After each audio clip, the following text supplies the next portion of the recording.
Good morning, everyone, and thank you for being with us. Today's topic for the Garfunkel Wild 8th Annual ASC and Healthcare Management Symposium is top HR issues in the current environment. My name is Salvatore Puccio. I'm an attorney at Garfunkel Wild in the firm's Labor and Employment Group. And with me today is Marianne Monroy. You have the privilege of having Marianne, who is the head of our employment group, and we'll be speaking to you about issues that have come up in the last few months to last few years. Some will be specific to the pandemic. Some will be more general laws that came up that may have kind of gone under the radar because so many employers were focused on pandemic-related issues.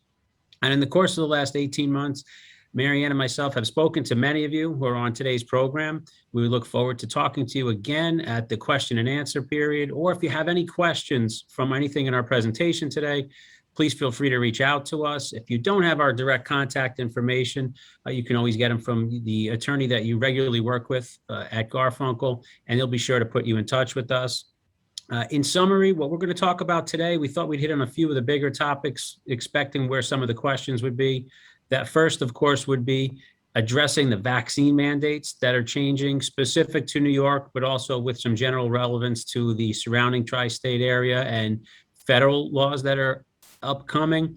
We'll also talk about the New York State HERO Act. Again, that's a New York specific requirement, but it is something that is going to require you to act if you have not acted already.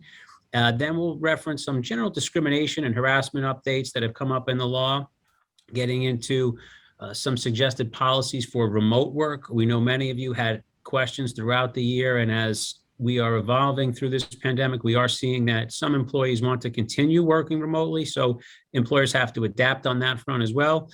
Some updates on sick leave policies and requirements and pay, just some friendly reminders there that what should be included, what should be referenced. And last, I'll talk a little bit about some updates on cannabis laws and regulation and how that applies to your everyday employment life and how you will address and deal with situations that can and will come up in the context of employment-related decisions. So with that backdrop, we will be together for about 45 minutes or so today, and then we'll meet again to answer some questions. And Marianne's going to start us off with discussing some of the vaccine mandate-related issues. And from time to time, we'll both chime in, make this as conversational as possible, and hope everybody enjoys the content, and look forward to hearing from you. Marianne? Well, thank you, Sal, and thank you all for joining us here today. So, Sal and I just tried to pick topics that we are encountering in our day-to-day practice.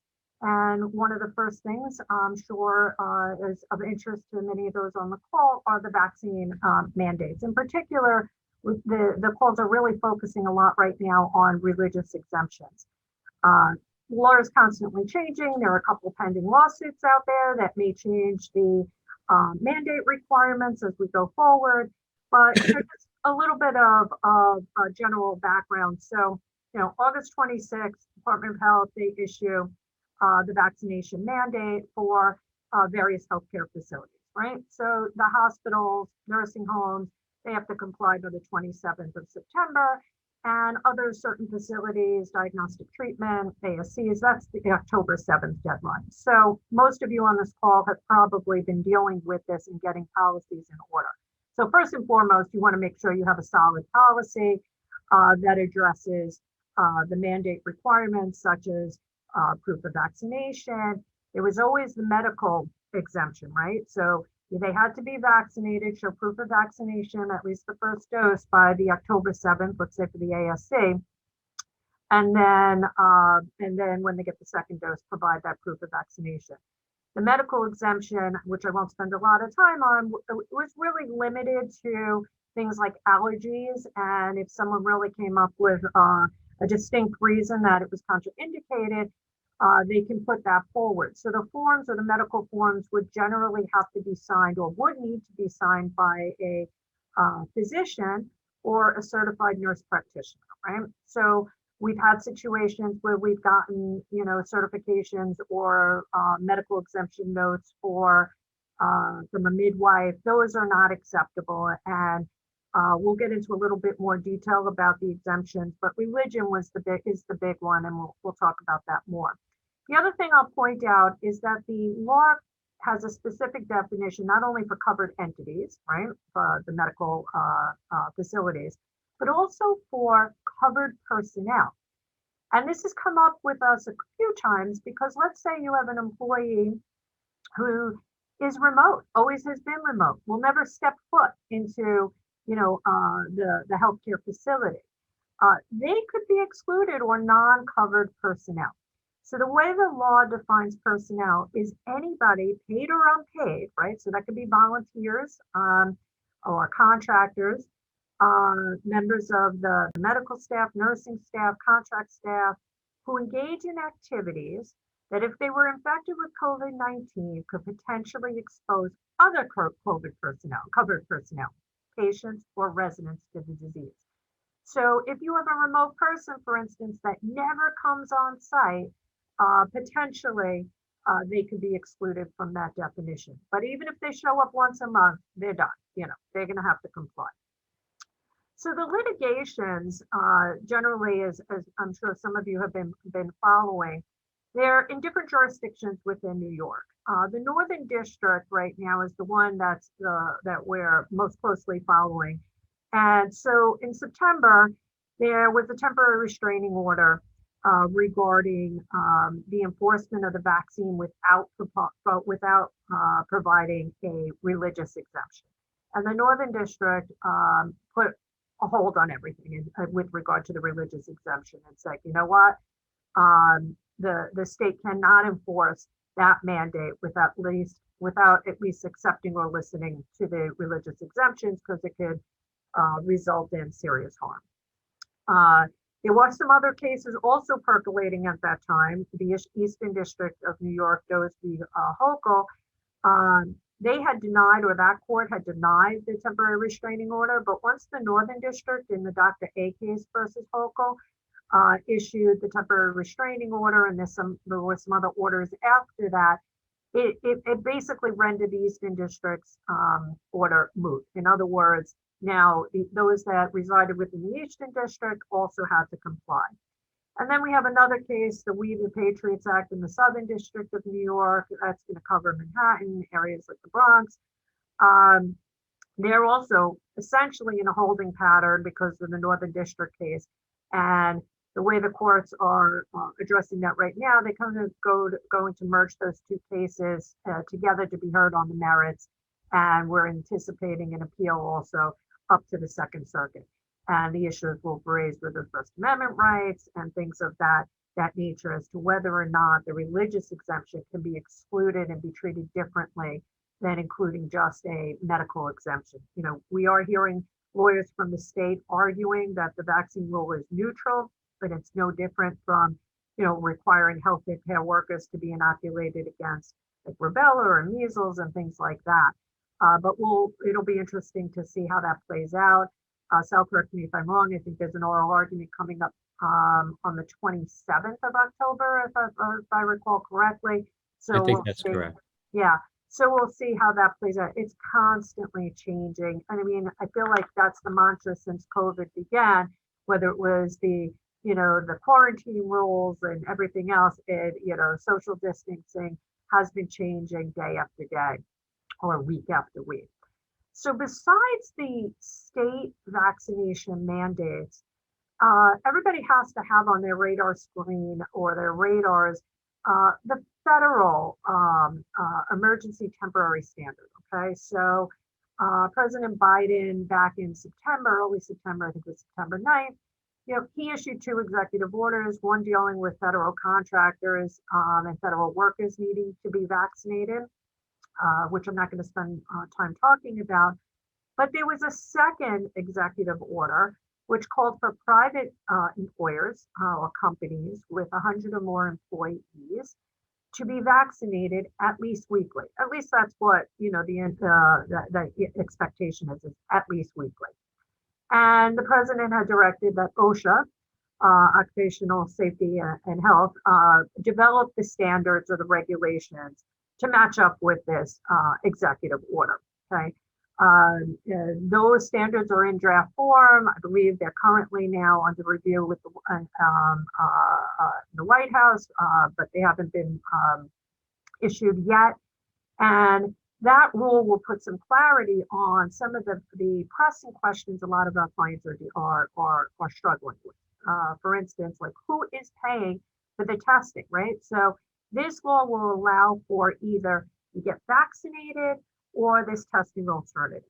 But what's unclear, and we're hoping the regulations that OSHA issues will clarify for us, is who has to pay the cost. Now, traditionally, the cost of employer-directed programs, screening programs, you remember in the beginning of COVID, if you wanted to send someone out to get screened for COVID, right, was generally an employer obligation.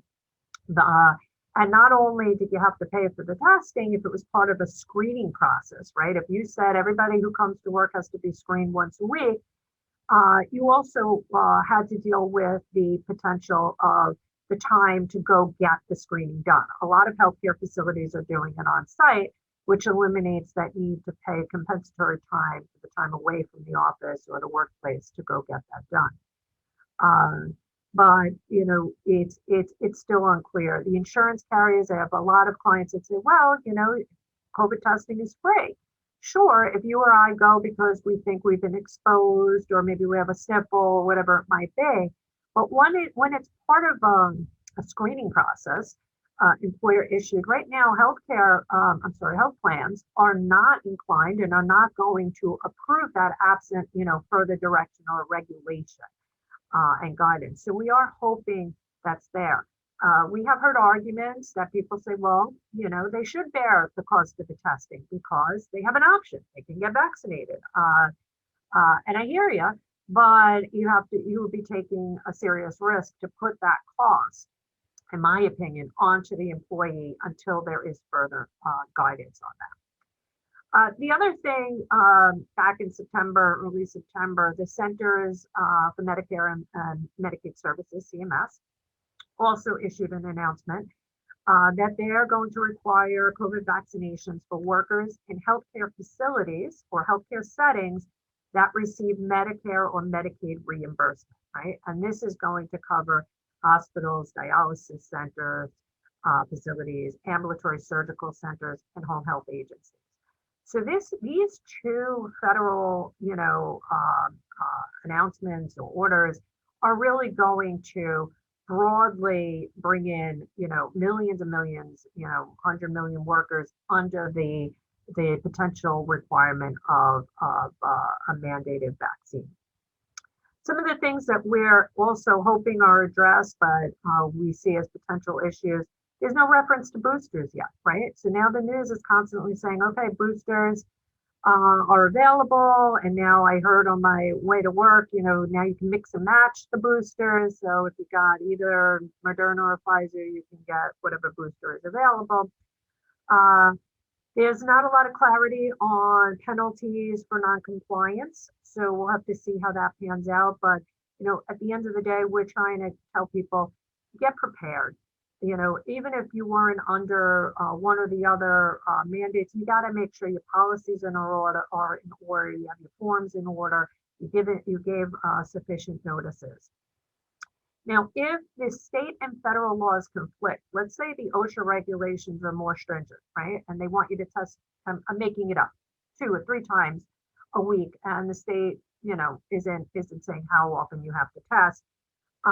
You have to be at least, you meet the requirements of the federal law. Now, the state can also issue more stringent requirements, but again, you want to make sure you're complying with both. And if the feds have a stronger requirement, or they say you need to test more frequently than the state does, then you have to follow the feds. All right. So, and I think I already told you too about the testing for time off. So if you have to take time off to go get tested, you would need to do that. Employees are also looking at incentives, we see, for getting the vaccine, but you just have to be careful that the incentive is not so excessive that it could be considered like duress or undue, you know, pressure for people to get vaccinated where they really don't have a choice. So there are some public policy issues behind that too. All right. So understanding, accommodations, and I'm really going to focus on the religious accommodations, because that's what all the calls are coming in for. So, And Marianne, before we get into the accommodation analysis, I just wanted to confirm one thing. So we're talking generally about some of the vaccine mandates that states have put in place, and you mentioned the laws in New York. I'll just refer again, New Jersey had put in similar requirements that took effect as of September 7th for healthcare facilities, including ambulatory surgery centers. New Jersey, right, had a little bit of a different, they gave you the less stringent test out option, requiring employees to test out. So you might be dealing with that. Connecticut really only seemed to apply to long-term care facilities. But again, it's important to continue to follow up on these. But my question at this point would be, as you're going to get into the accommodations, you can choose to follow those state mandates, but you could also go a little bit further, right? You could absolutely mandate it on your own if your particular surgery center wanted to say, we're mandating it as of this date, this is what we're going to do. Let's say you're in Connecticut or in New Jersey, for example. Yeah, no, absolutely. And I think, in discussing with you and various colleagues too, I think some of us feel that the way the federal government has issued the order with the test option, it may be also incentivizing employers to kind of just mandate it in full with the exemptions for religion or medical, because that test alternative could be quite expensive and logistically difficult to just deal with. So, having this test alternative sounds nice, but I think from a cost and logistical standpoint, employers may be really forced or strongly encouraged or incentivized to eliminate the test option. Yeah, I agree. And I've heard similar things from a lot of employers that if they're forced by the federal government, not only necessary healthcare settings, but those with 100 more employees, if they're going to be forced to pay for testing and pay for employee time to get the testing, they're probably going to just turn around and say, we're mandating the vaccine, testing's not an option. And then the only exceptions would be what you're going to talk about now, those accommodations for medical and religion. Correct. Early on, well before the issue of the mandates came out, the EEOC did issue in some of their fact sheets or guidance that it would not prohibit or did not prohibit mandatory vaccines for COVID if there was a legitimate business reason or they felt there was a direct threat to safety.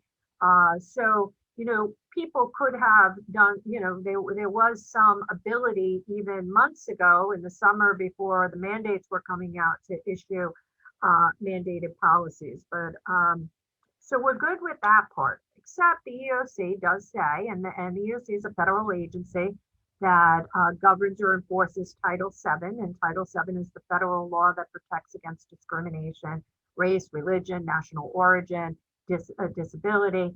So Title VII, has a very broad definition of religion, right? So first we have to start off with what is religion, right? And some people may assume it's like one of the traditional religions that are, organized religions such as Christianity, Judaism, Islam, Hinduism, Buddhism. But it also includes the definition of Title VII, religious beliefs that are new, uncommon, not part of a formal church or sect, or only held by a small number of people, okay? So, what's a religious practice for one person might not be a religious practice for another person, but employees have to respect those differences and not get hung up on, is it a traditional religion that I've heard of, okay? So, but by contrast, social, political, economic philosophies, personal preferences, right? Those are not religious beliefs. And, it depends on what people are saying when they request an exemption. And it's all about my rights and political reasons. That's not the basis for a religious exemption. Okay. So, and so once you have the definition of religion, then you have to look at the law requires religion accommodations for bona fide religious beliefs or practices, right? And the accommodations are, to allow some change, right, from the work requirements so that the work requirement doesn't conflict with that bona fide or stated bona fide religious practice or belief, okay? Absent it creating an undue burden. And we're going to talk a little bit more about what's an undue burden because it's a very different standard than an undue burden in the disability context. And some of you may have heard Sal and I speak about disability accommodations and undue burdens. And we always say, like, look, an undue burden is fact specific. If you're a big employer, you're a hospital, you're a large medical center, an ambulatory center, surgery center, it can cost you money, right? There's a higher threshold before it becomes an undue burden, right? So if you have to pay for a temporary worker, or maybe there's some extra overtime because of coverage issues, and things like that, or maybe there's some modification to the work desk. I've had requests for bigger computer screens. All financially can be costly, some of this stuff. In the disability world, a lot of those things would be considered as not being an undue burden.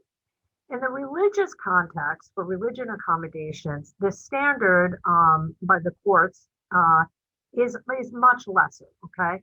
An undue burden is proved if it's something more than de minimis, okay? And that's where, the law is a little bit is unclear about how this applies in the COVID context, right? So we're starting to hear the arguments that, all right, to accommodate people who are not getting vaccinated, it's more than a de minimis cost, because if I have to pay for the testing, right, or they have to work remotely, this is going to cost a lot of money, right? There's going to be staffing shortages. This is more than a de minimis cost or burden. But it's really not clear on how that's going to play out yet in the lawsuits. Traditionally, in the religious accommodation cases, people didn't really focus, or employers didn't really focus on the validity of the religion. They kind of just skipped over to the undue burden because that was the easier thing to deal with. If they really couldn't make the accommodation, they would say, you know what, I'm not going to question that religion. I've never heard of it. It is what it is. But I might not be able to grant it because, look, it's going to cause too much of an issue. I can't do it. So we'll see how some of that plays out over time. I mean, traditionally, the religious accommodations were work schedules, dress, grooming, things of that nature. Like, so if people had to say prayers at a certain time of the day, things like that, an employer would have to consider and say, okay, you can take a break at this time during the day to say the prayers, or you can leave early on Friday to observe the Sabbath. Those were typical religious accommodations.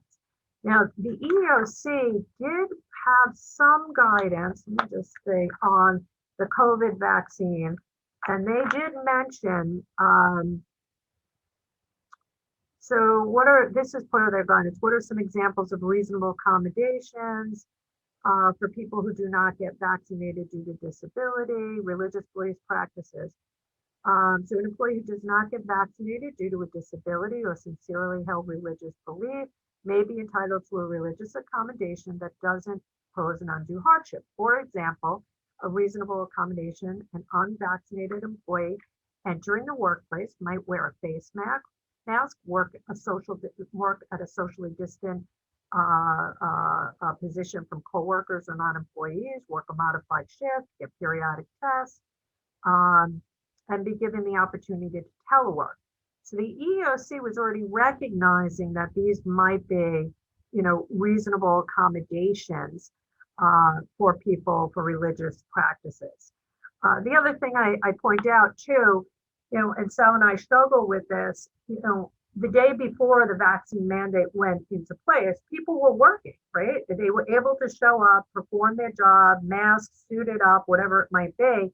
And then the following day, all of a sudden, it's hard to make the argument you cannot reasonably allow these people to continue coming to work if they're properly masked and have all the protective PPE on when they were doing it the day before the mandate went into place.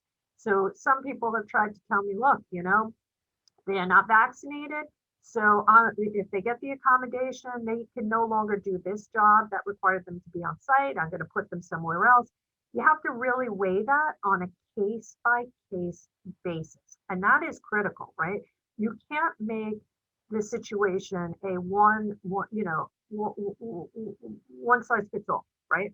And that's with any accommodation request. There has to be this dialogue and understanding of the accommodation request, and can it be accommodated without that undue burden.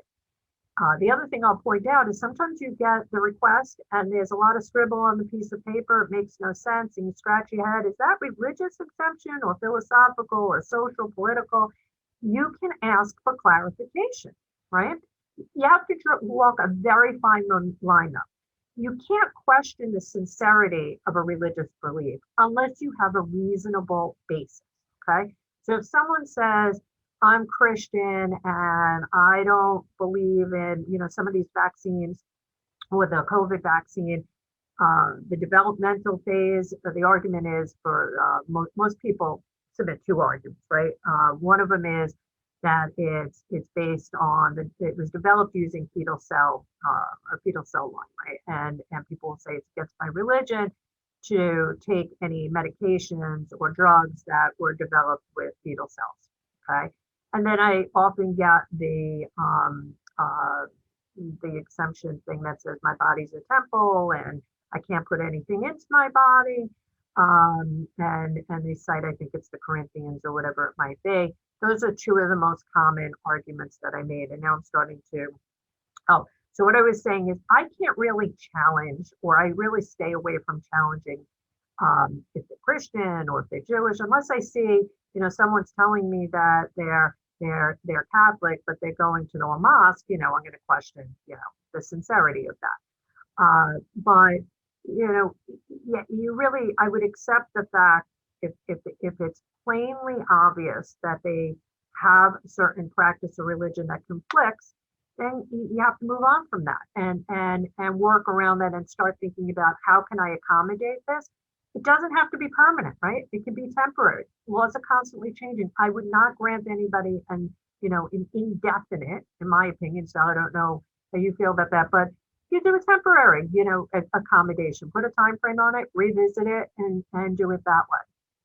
And what we're suggesting and what we've been recommending when people come to us for these vaccine mandate policies, whether it's specific to the emergency regulation in New York or the surrounding jurisdictions, we do have in that form written policy that this is accommodations would be on a temporary basis. If it's specific to the New York jurisdiction, we have a line in there that will reference the pending court decisions, and that please be advised that this may be revised based upon judicial determinations, basically saying, if the court comes and says we have to remove the religious exemption, we're going to comply with state law. We have an obligation. Otherwise, you, the surgery center, will be fined by the state for allowing religious exemptions when you shouldn't have. So it definitely should be clear. It's recommended to put a written policy out there, get notice out to your employees so that there are no questions. Those policies that we've put together, and we have form templates drafted, we could help you with and set them up specifically to your facility. They have religious exemption forms, they have medical exemption forms that are put together that are being widely used throughout the state. So it's important to use those. And I'll just add, Marianne, on the accommodation piece, we sympathize and empathize with employers, particularly with respect to making these accommodations, because it's difficult. And we're not suggesting that we don't understand or feel you with respect to, well, these are difficult challenges. We don't really think this is sincere, but where the experience that we have, and this is from speaking to the attorneys who represent the employees, those attorneys are ready to go forward with this, whether it's because of a belief that they have that the vaccine shouldn't be there and it's a hotly contested social issue, or because those attorneys and those individuals are looking to make a personal name for themselves. I mean, I've had plaintiffs' attorneys candidly tell me, I'm going to file a letter. I'm going to challenge it if you deny the religious exemption, and I'll litigate it. And ultimately, if you want to fire my client, I'll continue to push until I get a settlement. And, as we'll talk about later and periodically in today's discussion, there's a trend across the states, and in particular, the labor departments of the states in their local areas, to just push things off and say that there's either probable cause or there's a belief to believe that discrimination may have occurred. We're not going to sort it out. Go have a trial, go have a hearing on it. And what we're trying to avoid is you spending 2-3 years in litigation and $50,000-$100,000 in attorney's fees because you wanted to stand on principle. So again, maybe it's worth waiting it out a little bit to see where this trends, let someone else be that person. Or if you do want to be aggressive, there are some positions that people have taken. Marianne, I don't know if you saw this recently. I've seen people challenging the objection to the fetal cell approach because other over-the-counter day-to-day medications may have been tested with fetal cells down the line, including, I don't know if it was ibuprofen or Advil. So some out of state, I think this was in maybe Tennessee, that was challenged. And the argument is, so you're going to tell me you're not taking Advil anymore? Is that what you're going to tell me? You're going to sign this affidavit that says if you have a headache, no Advil? That's a very aggressive approach. I don't know how that's going to come out. I certainly haven't seen it in New York, New Jersey, or Connecticut. Yeah, no, I've heard that as well. The other thing I'll point out before we start turning to some of the other topics, many of our clients almost prefer in some instances to give the religion or the medical exemptions because of pure staffing reasons, right? So this mandate has really put pressure on a lot of entities from a staffing perspective, because if people bulk because they don't want to be vaccinated, it from an operational standpoint, it's very, very difficult. So in some instances, I have clients that are not going to really question the exemption. They're like, great, they can stay, working. All right. So apologize for that noise. Then there's differing philosophies, right? So your organization, your company, the people on the board or the owners, some people have different views. So we see there's a struggle or a dynamic going on within an entity or a center as to whether or not we should apply certain policies and how we should implement them. And the last thing I'll tell you on that note with the vaccinations is be careful about enforcement, consistency, right? So, if you have a policy, if you have a mandate, and these are the requirements, these are the options, you got to really follow that. Otherwise, you're going to wind up in an issue of discrimination. I have clients that'll tell me, well, I'll have these nurses, they can't directly face with the client without a vaccine or with the patient, but these nurses can.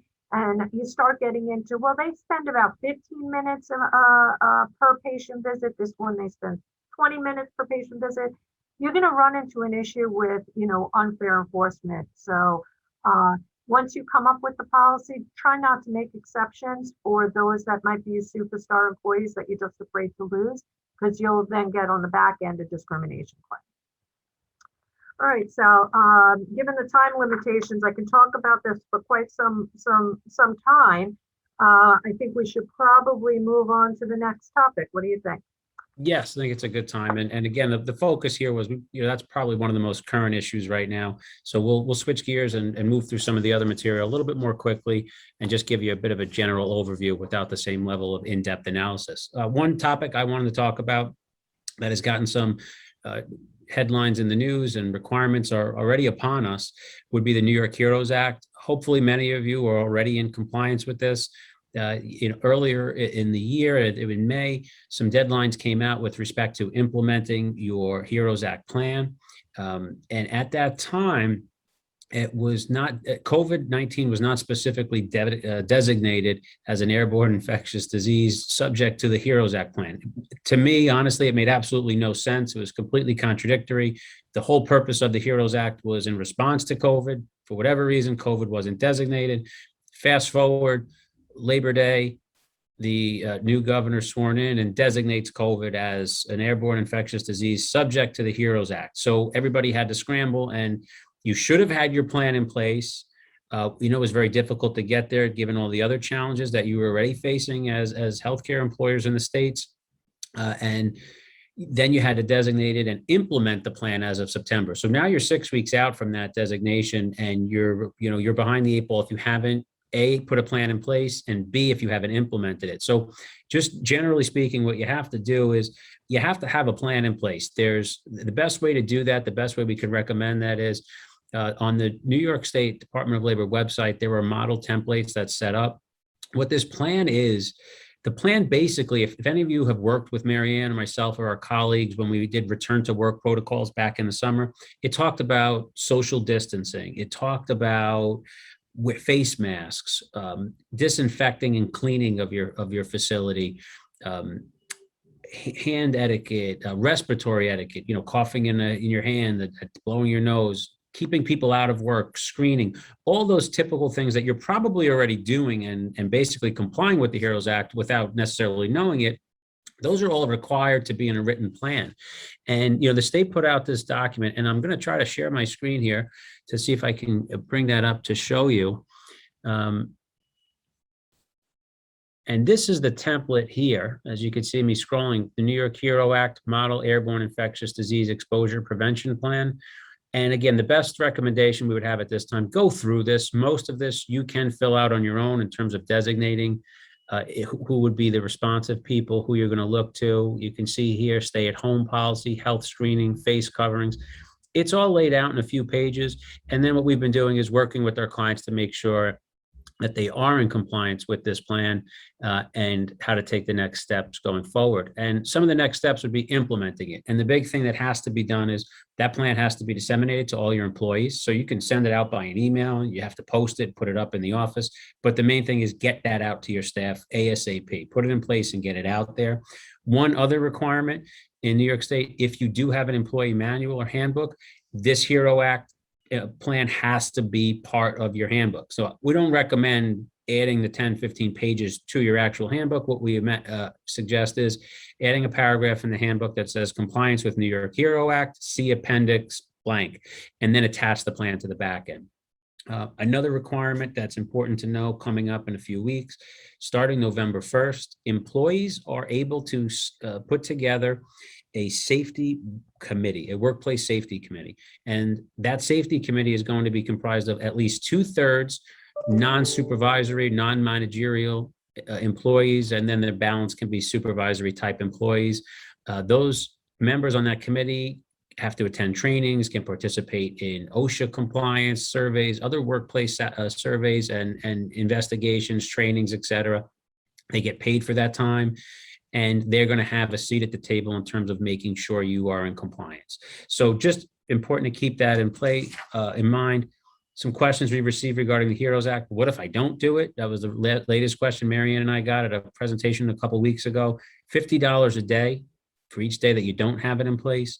$10,000 for not adopting the plan, meaning not putting it into effect and getting it out to your staff. So the state could fine you. We haven't seen it yet, but the thing to keep in mind here is there's a private right of action, meaning your employees, if your employee finds out you don't have this plan and maybe one of their friends or someone else tells them, hey, does your employer have it?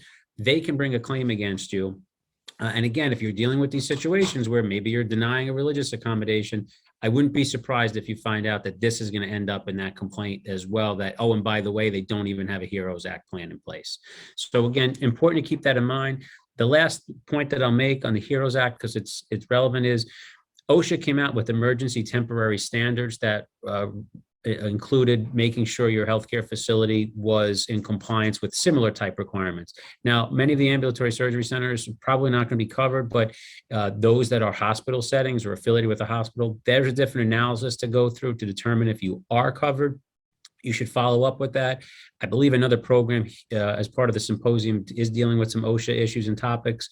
If it's not addressed, you can come back to us. We'll get you the answers there and help you determine if you're covered. But if you have the HERO Act plan, it's pretty close to the OSHA requirement. If you're already complying with the OSHA requirement, you're probably going to be in compliance with the HEROES Act. Just double check it. But again, the best thing to do if you're a New York State ambulatory surgery center is to check on the HEROES Act model plan and implement that. So those were the main topics we wanted to talk about there. Now I'll turn back to Marianne in terms of some of our other points. And Marianne, you're still muted.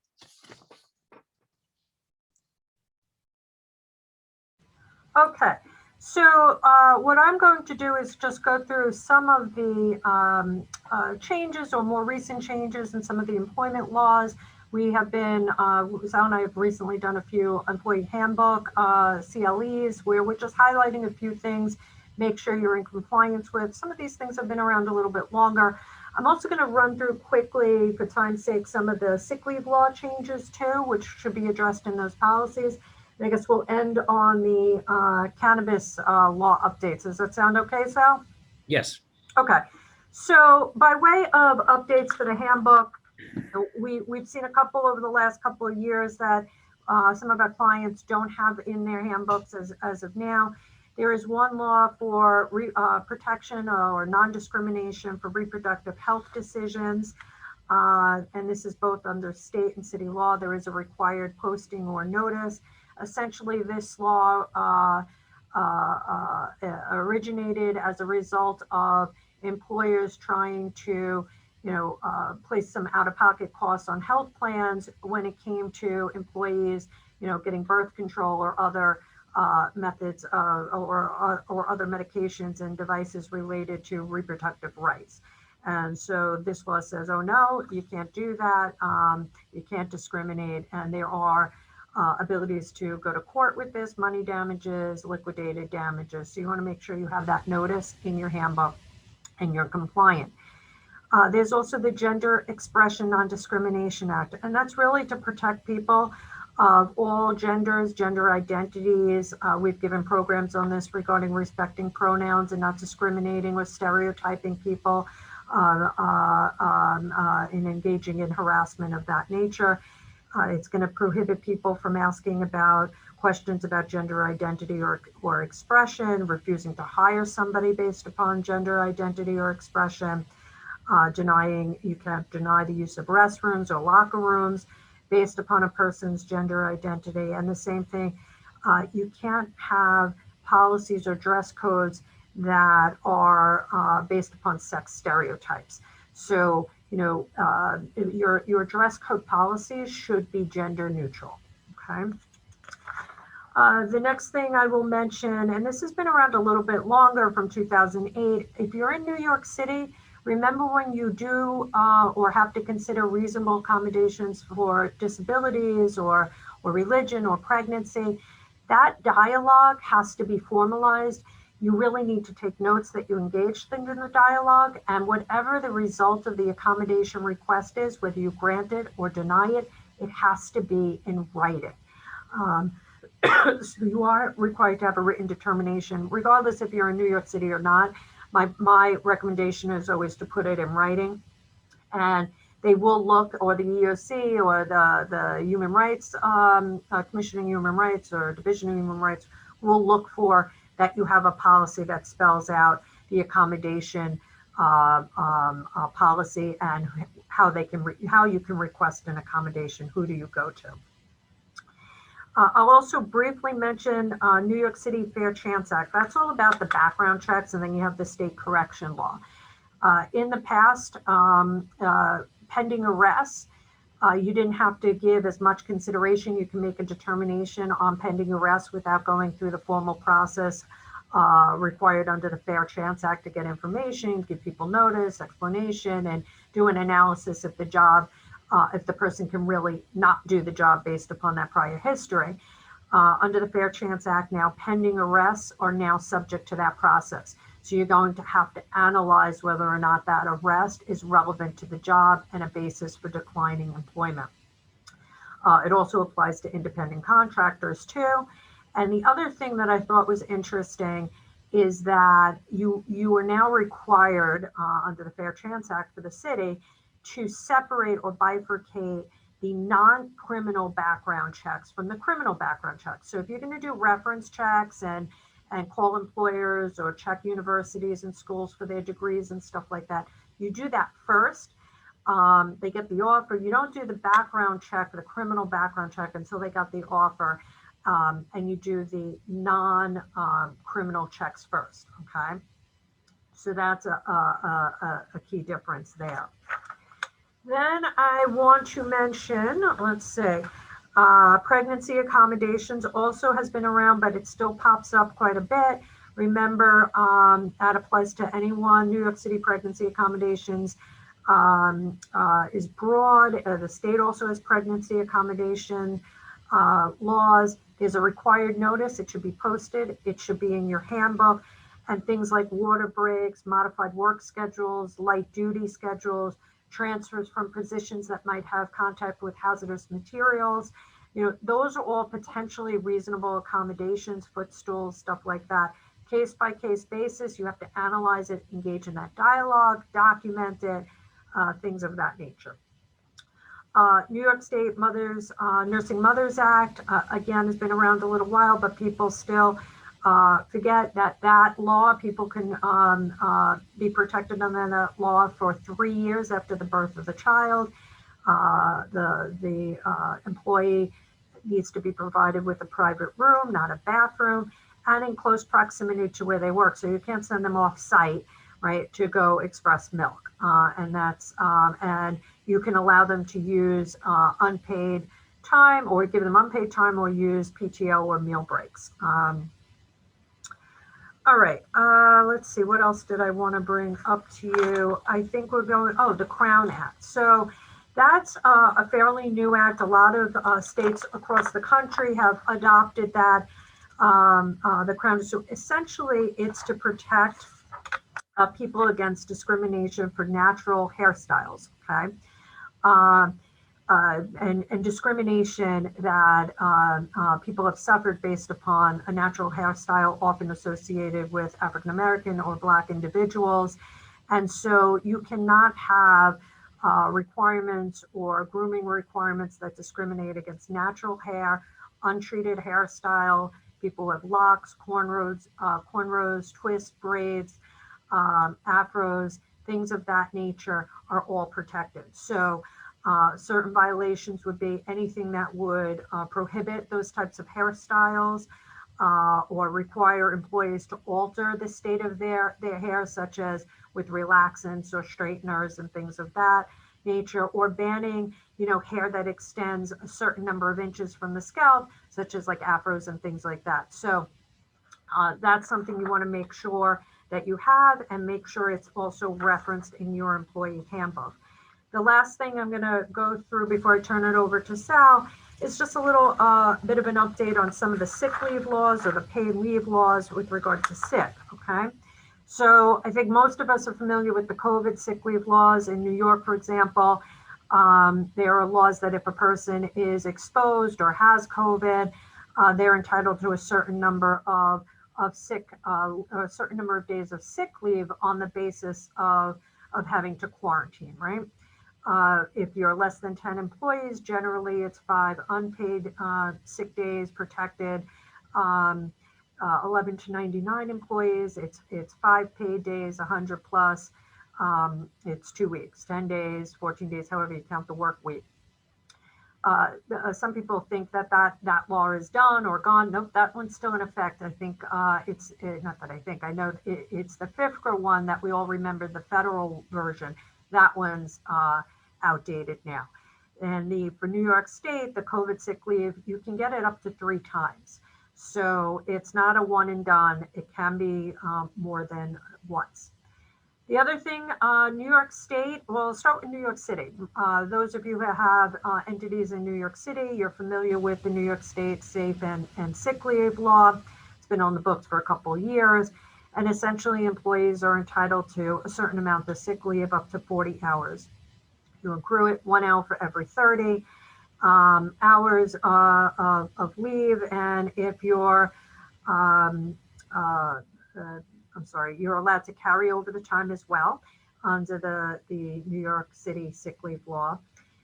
One of the options that people do to avoid carryover in the city was to front load the time. So if you front load the time at the beginning of the year, then you didn't have to worry about the carryover, but you did need to pay out the unused portion. Now, New York State issued its own version. It's a little bit different. Of course, it can't be uniform. And depending on the size of the entity, you may be able to get more than 40 hours of the sick leave. You can get up to 56. So if you're 100 or more employees, you can get 56 hours of sick leave. The state doesn't have a cap on the carryover. So New York City had a cap of 40 hours. Just because you can carry over time, it doesn't mean you get double the time. The point of the carryover was that people accrued it and would have time at the beginning of the year. Because if you were accruing starting January 1st, Like nobody could be sick in, January 10th, you wouldn't have enough time to be out. So you're allowed to carry it over to the next year, but you still only can use sick leave up to that annual entitlement. And now with the state, if you're a big enough employer, it's 56 hours. And again, you can front load that time to avoid some of the carryover. The state law isn't as clear about the carryover piece, but various legal commentary have concluded that it is consistent with the city for now, until there's regulations to the contrary. Another thing I'll point out with sick leave laws, you can't ask for medical documentation unless they're out 3 or more days. You have to take them on their word. If they wake up, call out, say I'm sick, and it's one day and they have the time in the bank, well, then you're going to have to accept that.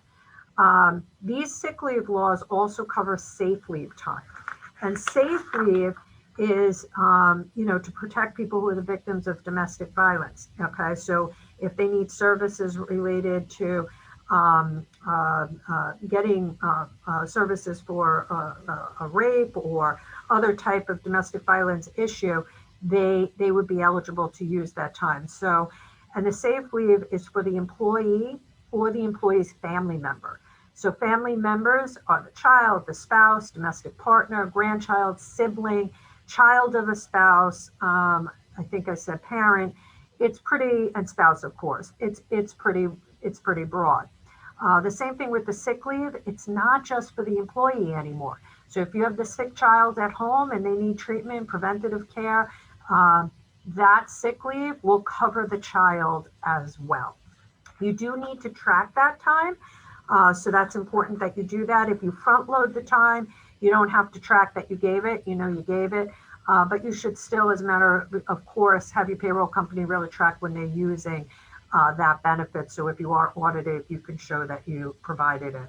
And there is, a requirement to provide a notice, clear policy. And then last but not least, I'll just mention that the New York State also has the paid family leave law. Again, that's 12 weeks of leave. It's paid through insurance coverage, through the short-term disability carriers. So that's for health issues related to a family member or the birth or adoption of a child.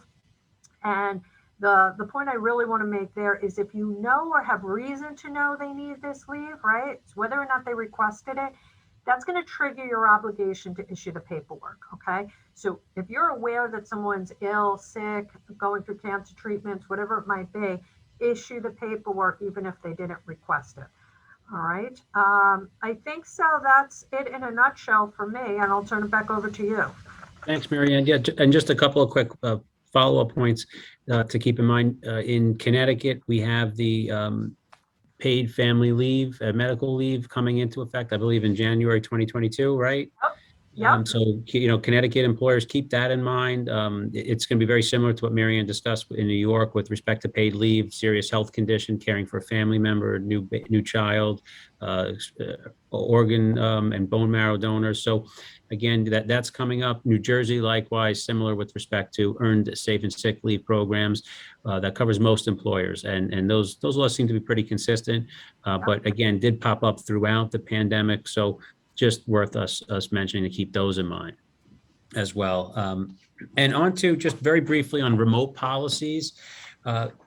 This is something that's come up a little bit more recently, of course, in response to the pandemic, a little less common at surgery centers where you're probably going to need your staff on site more so than off site, but keeping in mind that there might be some administrative level employees or clerical or billing staff who are requesting these types of accommodations. It's recommended that you have a written policy first and foremost, included as part of an update to your handbook. Good practice coming out of this pandemic is sit down with your attorney, sit down with your HR consultant, sit down with your HR team and update your handbook and cover all these topics we're talking about. Make sure you have it. It's a great defense mechanism to have going forward. And with respect to the remote policy, just keep things in mind like designated work areas, what equipment might be needed, reference that it's a temporary basis. If you're going to be temporary, you have to have up front that it's on a case-by-case basis. You want to have in there that there will be certain requirements of all staff working remotely, including checking in periodically, using company-issued devices, and reminders that if someone is working remotely, they are still required to be on time for meetings, be prepared, and be professional. By that, we mean we don't want them showing up to Zoom meetings in their pajamas. We don't want people taking meetings that are supposed to be on Google Meets, Hangouts, Teams with a blank screen. Show your face as if you were in person. And the reason for that is we find it helps the employers where there's a sense of what are these people doing? Are they working from the beach right now? Are they working from vacation right now? Are they mixing in calls between trips to Disney World? And if you have that accountability in the handbook and you believe an employee is violating it, now you can point back to that policy and say, we're terminating you or we're suspending you, you're not following through. But I've got a half dozen cases right now where employers want to take action against the employees for not following remote policies. And there's nothing really I can point to. I'm having a hard time proving that the employee is derelict in their duties somehow. So again, maybe want to update your clock in, clock out procedures. I like to suggest check-ins with management periodically throughout the day, standard calls, roaming calls, throughout the day, and then use your judgment. But again, as Marianne said, with respect to other topics, enforce it consistently, right, amongst everybody. Don't get to a situation where some people can work from wherever they want, but others have to be more strict and regulated. Make sure it's on, and you have support for that. And the last topic, just some updates on the cannabis laws, and I'll keep it brief, but it's important. New York, New Jersey, Connecticut all have recently enacted legalization laws with respect to legal and recreational cannabis. There was issues. It was a little bit different when we're talking about the medical context, but now the big thing to take out of this is specifically New York and New Jersey, you cannot discriminate or take an adverse employment action against an employee if they're legally using cannabis off premises, off site. So again, you can have a drug-free workplace in sense of you're not going to have your staff, whether they're physicians, clerical, billing, front desk, high in the office, using cannabis in the office, same as if you wouldn't have them drinking alcohol in the office. But if they're using recreationally off premises, well, you might have a little bit of a different situation in terms of enforcing a adverse employment action. Also, keep in mind that there are some testing restrictions. New York City in particular does not allow you to test for cannabis. That's been going back a few months, but it's being enforced more now. There are a couple of specific exceptions to that New York City law where one is any position requiring the supervision or care of medical patients. So the analysis you might have to do if you're a surgery center in the city is this person going to supervise or provide actual care? Where it starts to get difficult is it front desk? Is it billing, clerical? Arguably, those individuals are not providing medical care. So be careful with what you're doing in expecting to fall within that exception. A few other exceptions with respect to if there's federal funding or grants tied to any particular requirements. I've had a couple of these cases come up. I'll be honest, they're very difficult to analyze right now because it's so new. And you really need to do a deep dive because some agencies, state and federal, have not caught up to the laws that New York and New Jersey have in particular with respect to legalizing cannabis. Connecticut's a little bit different. We have a July 22 target date for some specific employment requirements and protections. And basically in Connecticut, what you would want to be aware of, and I would continue to check back on this. I wouldn't be surprised if it's revised slightly or tweaked in the next 8 to 10 months. But basically right now, you can do some of the testing and screening and take some different adverse employment action if you have a written policy about it. There is talk and that there is a carve out for healthcare. It's not exactly clear, but it is inferred that if you're in a healthcare setting, you might not have to have that written policy. To be safe, again, have a policy that says, we're going to drug test. If you're in Connecticut, follow up with the laws. We might, the certain positions might have restrictions, et cetera. So again, put that in writing to be safe. But the big thing is across all 3 states, if you believe someone in the office during a procedure or is using cannabis or is under the influence and there's an incident that happens, do an investigation, document it, make sure there's some critical basis to believe that someone was under the influence, the same way you might have done with alcohol. And I don't expect these to be common occurrences, but they do happen. Marianne and I get the calls, so we know that they're real and they're out there. But do that analysis, document it, and then in that situation, you might be able to do some testing to determine if the individual was under the influence. Now, the difficulty with respect to cannabis versus alcohol, you can't necessarily smell it on somebody's breath. So you're looking for other signs and symptoms, glassy eyes, slurred speech.